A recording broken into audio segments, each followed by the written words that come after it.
Hello, my darlings. Welcome to the live stream. I hope you'll be tuning in live. It would be awesome to really have you here watching with me live, interacting with me. So if you're here, if you are watching, I'm going to wait. Hey, Annemieke, she's here. Oh yeah, now I see there's someone joining. Awesome. You guys are always welcome to respond in the chat, of course. So I've already received your questions, which I'm going to treat. I don't know how much time I will have left. I'm going to set a maximum of 1 hour because I think if the video will be longer than an hour, nobody will be watching anymore. So if there's time left and there are still some questions asked, then you can always ask them. And if not, we can handle them in the group, of course. If you haven't joined the group yet, the group is bit.ly/lunacircle. Then you can enter our Facebook group. You're very, very welcome there. It's a women-only group, and it's a really nice and warm group. So, if you feel there's more to life than the point where you're at right now, then you are exactly at the right place, because yoga has really helped me transform my life into the life that I'm living nowadays. So you're very welcome here at Luna Circle, and I'm really glad that you're joining. So welcome to my living room. The first question I received was from Eva, and Eva, she asked me, what did yoga bring to you and what does it mean to you? I think it's a very good question, and it's really hard to answer because yoga brought me so much, and it really changed my life. So I noticed when I first started doing yoga, I really got into the yamas and niyamas. So for example, I noticed I was really comparing myself to others instead of doing my own thing. So it really gave me this trust to really focus on me, on who I am, doing what I like. Also, the rule, do no harm. I noticed I was really actually harming myself, noticing that I was always comparing myself to others and having negative self-talk, making myself smaller than I was worth. And I really think that yoga, the practice of yoga, has helped me root more into myself and into being me, like an authentic person, and not just trying to be someone, wearing a mask, putting up with stuff I don't want to put up with, tolerating poor treatment. And of course, sometimes it still happens. I mean, I'm a human too. I have my bad moments, but I feel I'm a lot more conscious now, and I can handle things better. I feel stronger. I feel more rooted. So that's what yoga brought me. And what does it mean to me? Wow, what a question to start this Q&A with. Yoga means to me feeling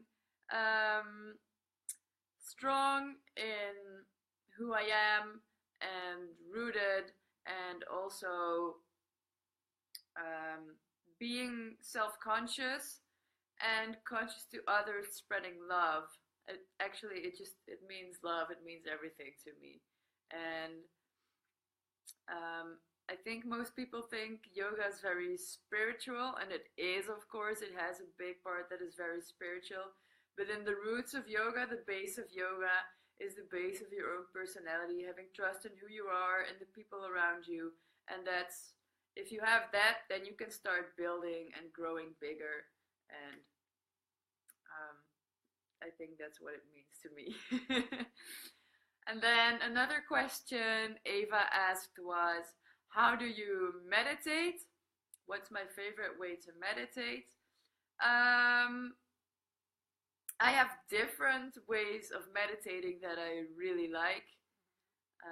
One that I like most is doing my mantra meditation. I just sit in silence. I don't really like to do guided meditations because then I feel I'm just really being distracted and I can't get down into my own being, because then I'm just tuned into my senses, like listening and feeling. So I really just want to sit down in silence, close my eyes, and focus on a mantra or on my breath. And then the moment that I notice that I've gone with my thoughts again, just come back to it with love and not hurting myself because, oh my God, I can't stick to my mantra or to my breath. Of course, it's normal. We all have this monkey mind that goes to places and distracts us.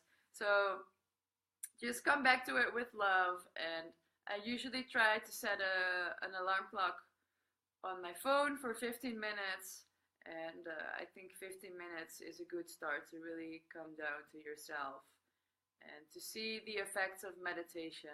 And sometimes I can't do it for 15 minutes, so I'll just do 5, but I really try to sit down for at least 5 minutes every day because it really helps me to stay calm and rooted. Then we had questions from Annemieke.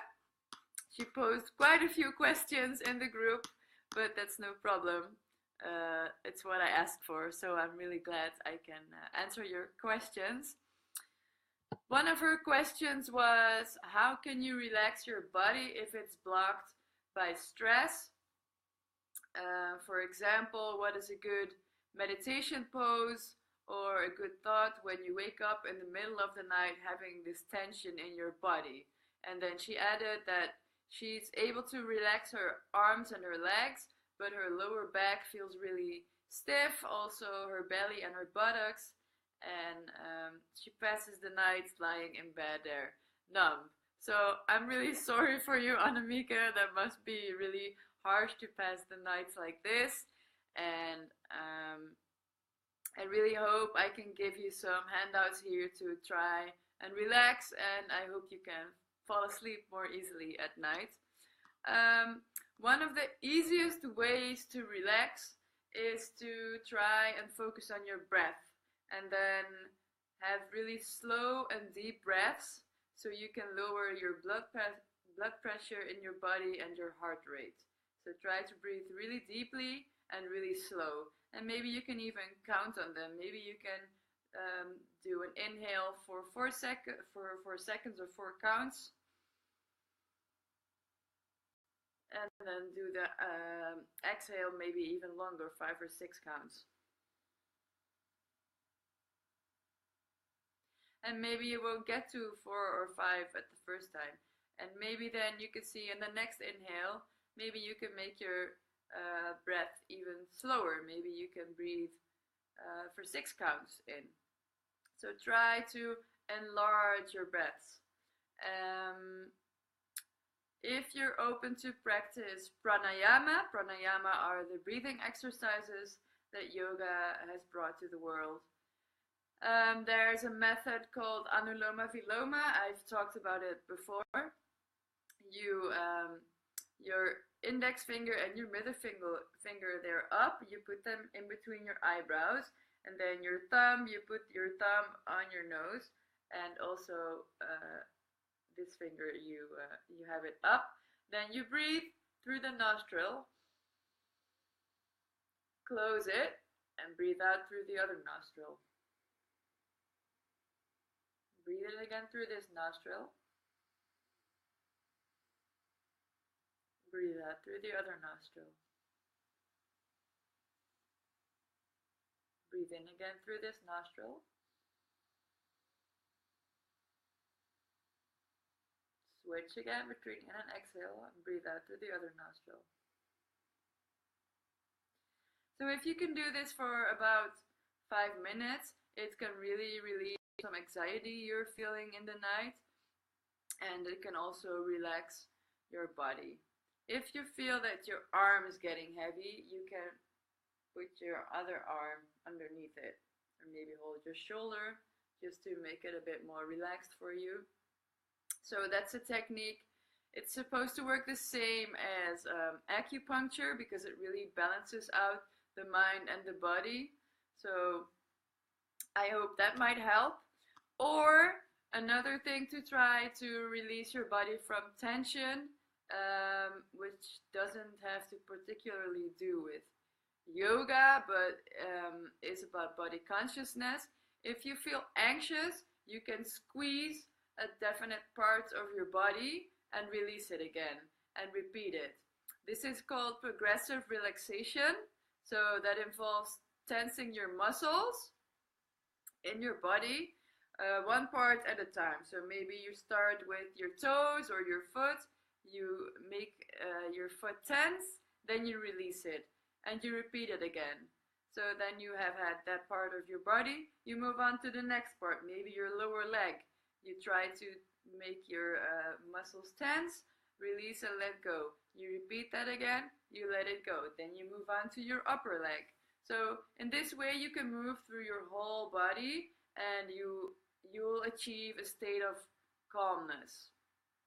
And it's also a great way to fall asleep. So maybe that helps. Another way, I think this is the last one, is to put your feet up against the wall, which is a yoga pose. It's lying on the floor simply and resting your legs up against the wall. And it gives your body a really good stretch, and it also helps create peace of mind. I will just show you really quick. It's not hard. So try to put your lower back on a cushion.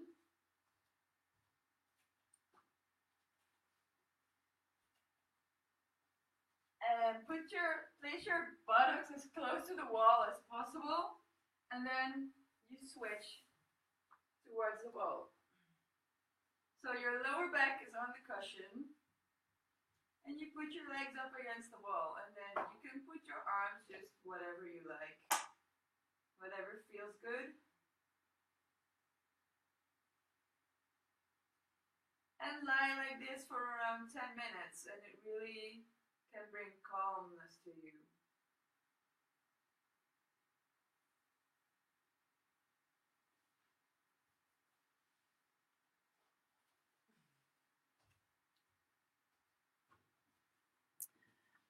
I hope that helped. I see there's 5 people watching. Welcome, all of you. I just handled a question about releasing tension in your body if you cannot sleep and you wake up with a fully tense body. And now another question she asked was, how can you warm up your body for a good yoga session? What poses are really helpful to warm up your body for a yoga session? Well, these I will instruct to you guys really quickly. Let me see, I have a few different poses. I want to still see myself on the computer, so I know what I'm showing to you guys.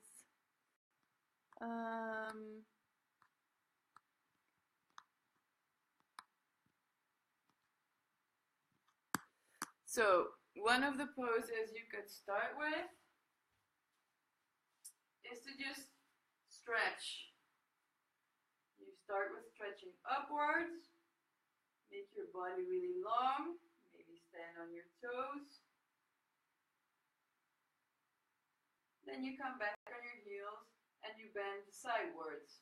So you bend either to the left or the right and make this side really long. So that means you might have to twist your shoulder underneath your ear. And then you come back to the middle, you go to the other side.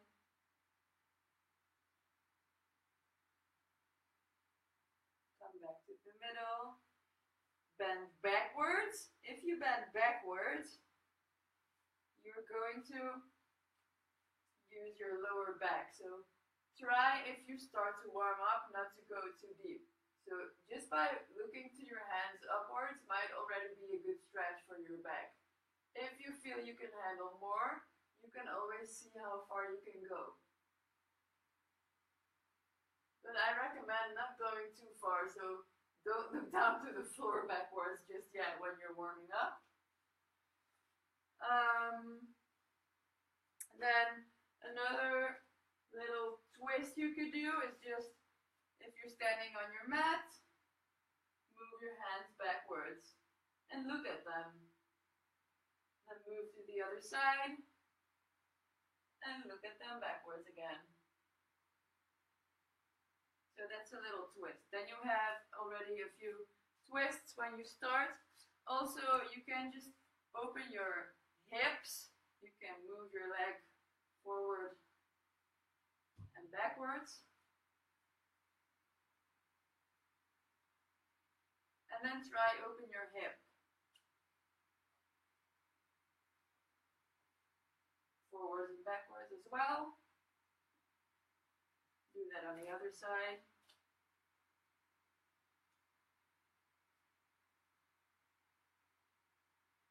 So it's just warming up the body is really about loosening up the muscles that you're going to use. So don't make it too difficult. Open your hips again.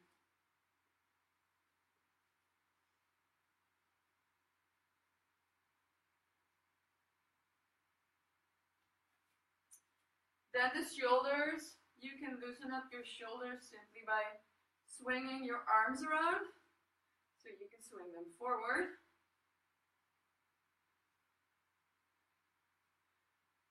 You can switch also. Maybe you can do one arm forward, one arm backward.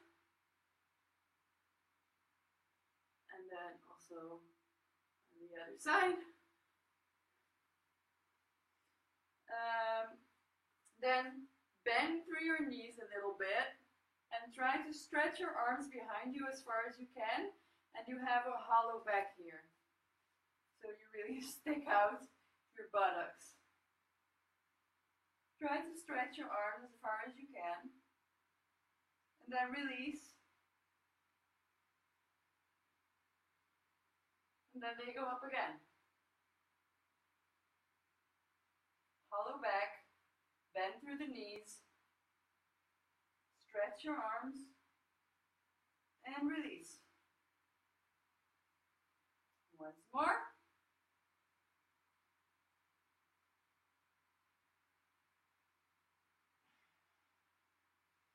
Then you bend forward and try to do a bind behind your back. I'm just taking off my ring. So you bind your arms behind your back. You bend forward, and you bring your arms forward as far as you can. You can bend through the knees if you feel you need to.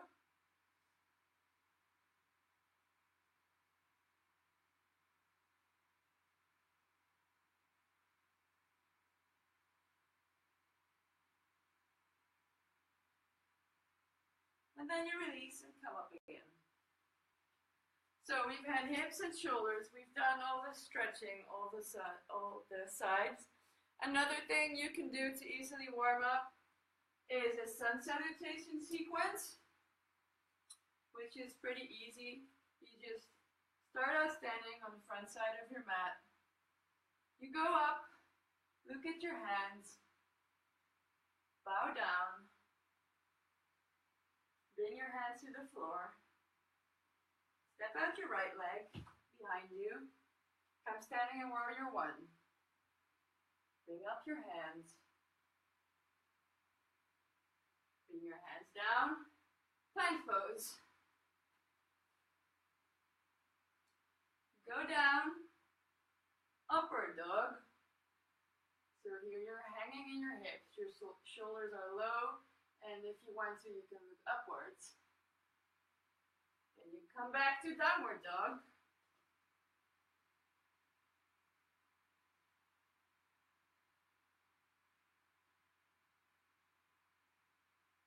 And you bring your right leg forward. Come back to warrior one.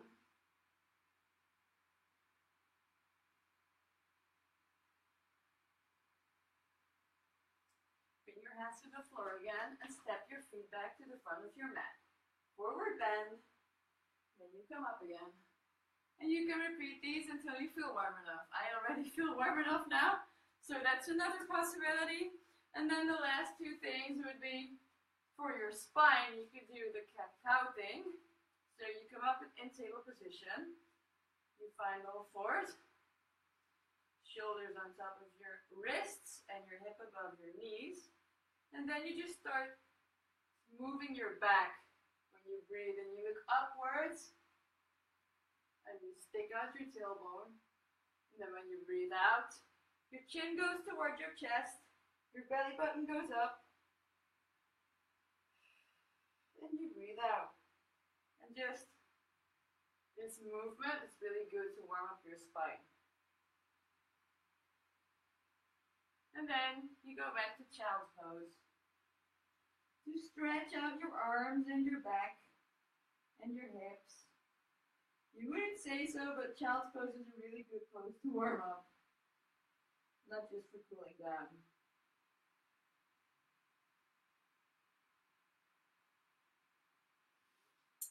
So, those were my recommendations for warming up. I hope they served you. Let me see. Then another question Annemieke asked. Oh, I'm gonna get a sip of coconut water.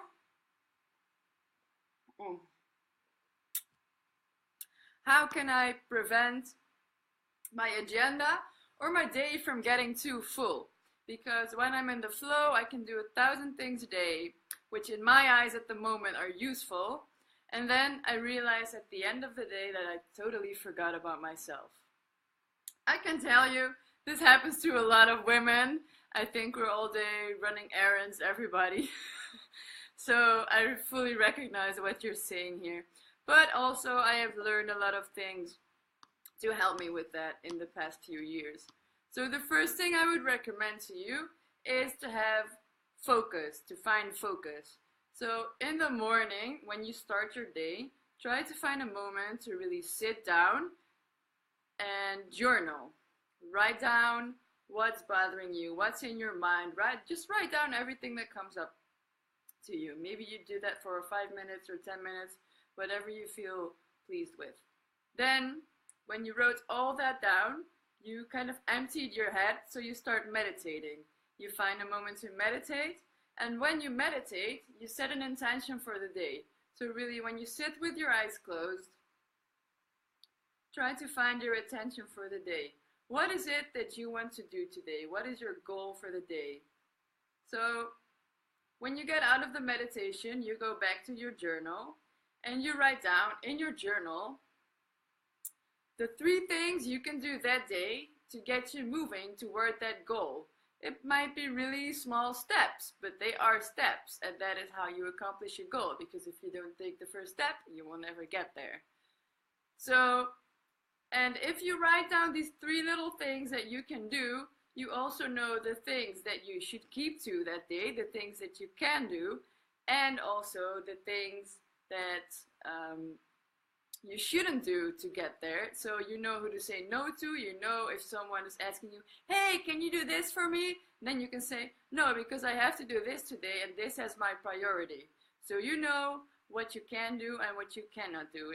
That's how you get focus, and that's how you get more things done in one day. So I hope this helps. And then when at the end of the day you're done and you have actually done these 3 things, you can be very proud of yourself because you finally had a day in which you actually accomplished things that you wanted to do, and you have time for yourself. So maybe you can call a friend again and say, hey, I finished things I had to do, so now I have time to meet up with you if you still want to. But that makes you your first priority and not all the people around you. So focus can really help you move forward. So, and don't make it too difficult. That's why I say 3 things. Some people make to-do lists with, I don't know, a list full of 20 things to do. You can never do 20 things in a day. I mean, we have all this technology to make things easier. We don't have to wash our clothes by hand anymore. You know, we don't have to slaughter our own food anymore. Everything is made a lot easier, but that doesn't mean that you're a machine. You're not a computer. You have to take time to process things, and to do things well, you need to do them with focus. So find focus and focus only on that. And then when you're done, you can move on to the next thing. And maybe you feel like you don't want to see that friend, and then you can actually have time for yourself. Also, make time for yourself. Make yourself the priority in your life, because you are the most important thing in your life. So give at least one day a week to yourself completely, and schedule it in your agenda, because if it's not scheduled, it's not real. That's what I learned. So, and in this evening, you can do anything that makes you feel good. You can either do yoga, or maybe you rather read a book. Maybe you love taking a bath with some nice oil. Maybe you just want to escape your real life and watch Netflix for a night, which is totally fine as well. Whatever makes you tick, but do it. Set an appointment with you, yourself, and be committed to yourself. That's the first step in accomplishing goals. You are the most important person in your life, so take good care of her, because she deserves it. Another question I got was, how can I get from my head to my body? I am endlessly overthinking. Another thing I think a lot of women recognize themselves in, so don't feel lonely or weird because of this. It's totally normal. Something that helps me to get from overthinking stuff into my body, into the moment of now, is to be mindful. So whenever you feel like you're too much in your head, try to focus on the moment where you're in. What do you see? Focus on your 5 senses. What do you see? Do you taste something? Are you eating? What does it taste like? What is the structure of the food? Maybe you're doing the dishes. Feel the warmth of the water in your hands. I don't know, just try to be with your full attention in the moment you are in, and you do that using the 5 senses. So hearing, touching, taste, they don't come up all 5 now, but you know what I mean. So, and also what helps me is to move the body, to really be in my body. That's what yoga helps me with. When I'm doing yoga, I have to fully focus on the pose to really get into the pose, instead of being in my mind and thinking like, oh, I can't do this. Just see how far you can go when you really try to focus on your body, on your breath. Your breath can move your body toward the pose. And so this part of mindfulness can really bring you into the moment. And not only with yoga, so also just being the moment you're in. Just enjoy the colors you see around you. Try to maybe go for a walk. The thing that really helps me is to switch off the internet. No phone, no laptop. Maybe try to go for a walk. Maybe be in an environment you normally don't go to. So everything is new. When things are new, you soak it all up, instead of knowing where you're going, because you see it all day, every day, and it's so freaking normal. So try to be open to new stuff, and try to find something new in your average daily life. Maybe that's a good advice. Okay, going on to the questions Trudy asked me. She asked me, what made you go vegan? Was it health? Was it animal cruelty? Was it the environment? Whew! I think this is a really hard question, and I can't really answer it shortly. But I will try to do so.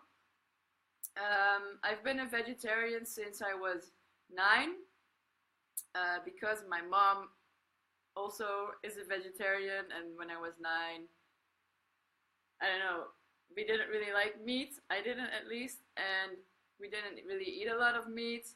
And I just told my mom, I can do this too. And I never really understood the concept of eating meat as eating animals, because it doesn't look like you're eating an animal, of course. So I think that understanding came with it later.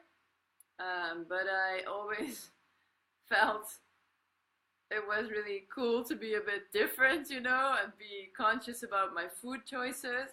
So the moment that I found out eating meat was really eating an animal, I really never ate meat again. So I don't know at what age that was exactly. I think like when I was in lower school, I might have been eating meat when I didn't think I was eating meat. So yeah, it doesn't really matter. Um, and then vegan, I went vegan last year when I was 6 months pregnant, because then I moved into my own place and I felt I could finally make my own food the way I like to. So I went vegan. And I went vegan, first of all, because of the animal cruelty. I've always loved animals. I think they're great. I think we don't have the right to decide if an animal should live or die. And that's also in the concept of yoga, do no harm. So why would we kill animals if we don't really need them? So while I went vegan, I started looking at different documentaries on Netflix. So if you have Netflix, I really recommend you watch these. The first one is Forks Over Knives. And in Forks Over Knives, they talk about the influence of food on our health. And it's actually way better to eat vegan, because animal products produce cancer, the way they are prepared. And another one is Cowspiracy, which talks about the environment and also a bit animal cruelty. But it's the worst thing is not all the water we use, is not the electricity we use. Most water is actually used for all the animal produce that is in the world. So by stopping eating meat and dairy products, because for the milk and the cheese also the animals have to be held, of course, at farms. And even if it's organic produce, if you eat eggs, male chickens will be killed because they are not serving to make eggs. That's a fly. And the cows, to make milk, they are held pregnant. And I remember when I was pregnant, I was so full of hormones. Man, I felt so bad for these cows. And then when they birth their baby calves, they take away the calves and they don't even get to see their babies. And all the milk they make for their babies goes to people. So, and me, I'm also breastfeeding, so how strange would it be for me to give all of my milk to a baby cow that I don't even know, when a baby cow can perfectly drink milk from his own mother? So, yeah, that's the biggest reason I think I went vegan, because this whole industry, it's really not how the universe was supposed to work with animals. They're not made for us, they are made to live in this world in peace as well, and I think they really deserve it. And like I said, also the part of ahimsa, non-violence, has really become a big part of my life, and I think that's also one of the reasons I went vegan. And I feel a lot better since I eat vegan. Another documentary I recommend watching on Netflix is What the Health, which has kind of an holistic view, and they talk about all the big health industries, who like the cancer industry and just the normal health services. They promote eating meat on their website because they have a big interest in this whole meat industry still being of service to the people. Because if people get to know that they can get cancer from eating meat, you know, they try to just keep it away from the people because it's a big industry, and if that industry goes down, yeah, then they're lost. So I think people really should get more information on what they eat. And people ask me like, so what do you eat if you're vegan? I eat a lot. I eat a lot. I eat very much, and I love it. And I love cooking from scratch. And I know some people, you know, they just buy pizza every day, or I don't know how you could do that to yourself. I mean, you deserve better. You deserve to be fed and have all the right nutrients in your body to grow from and to live off, because that's what it gives you, energy to live off. And I feel so much more energized since I only eat plant food. So I really recommend you try maybe just for one day and see what it does to you. It's not that hard. If you say you're addicted to cheese, there are vegan alternatives for cheese. If you say you're addicted to milk, there are vegan alternatives for milk. So I think eating meat for most people is just a habit, and maybe a little part addiction too, that they are not ready to let go of, which is totally fine. I don't want to judge people who eat meat because, you know, that's not my job here. But I really recommend you try to read into other possibilities that feed your body. Okay, that's all I'm gonna say about being vegan. I don't want to be this woohoo mad vegan, because that's not me. But I really just learned a lot reading. And the first book that made me go vegan was Eating Animals by Jonathan Safran Foer. If you like reading, I recommend that one too. Then the next question she asked was, how long did you breastfeed and why not longer? I can only answer the question partly because I am still breastfeeding. So that's 13 months and 10 days now. Today is actually a very special day because 1 year ago was my due date, but then Luna had already been with me for 6 weeks. So, but yeah, that's just a little detail.